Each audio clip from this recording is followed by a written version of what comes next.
Baba mchungaji. Ndiyo. Nakumbuka siku na nifungisha ndoa mimi na mke wangu, ulitamka neno kwamba alichokiunganisha Mungu mwanadamu asikitenganishe. Na wakati wa mafundisho ya sisi wanandoa kanisani, mara nyingi unatufundisha kuwa wavumilivu katika ndoa. Ya, kwa sababu uvumilivu ndio kila kitu katika ndoa.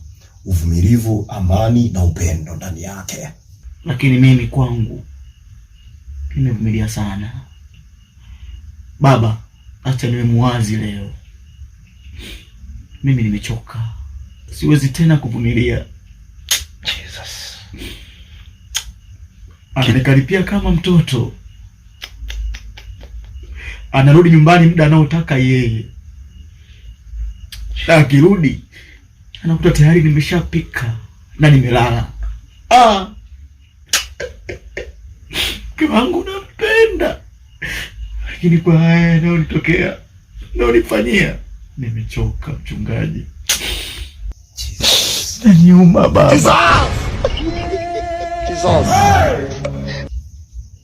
Nimekuelewa kwa unayoyazungumza, lakini kitu ambacho natakiwa ni kusii na kukuambia, usikate tamaa. Na kama ulivyozungumza hapo awali, alichokiunganisha Mungu hakuna kinachoweza kuwatenganisha. Baba mchungaji, acha tu nifunguke. Wewe ni kama mzazi wangu. Mke wangu ametembea karibu na wapangaji wote pale nyumbani. Jesus. Mke wangu anapiga simu tukiwa kitandani, mimi na yeye tumelala, akipongezana na mwanaume mwingine kwa namna ambavyo amemshughulikia ipasavyo. Jesus. Niuma mchungaji, niuma.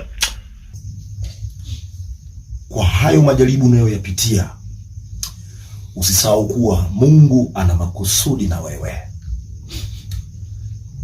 Hilo ni jaribu. Kuna mtumishi wa Mungu anaitwa Ayubu. Alipita kwenye majaribu mengi sana, lakini aliyashinda. Inatakiwa usimame, inatakiwa upigane ili kuweza kushinda hilo jaribu unalolipitia. Baba mchungaji, mke wangu ananiambia mimi simtoshelezi kimapenzi. Jesus. Anasubutu akitoka, wakati mwingine anakuja na clip za video za ngono. Jesus. Akiwa anashiriki tendo la ndoa na mwanaume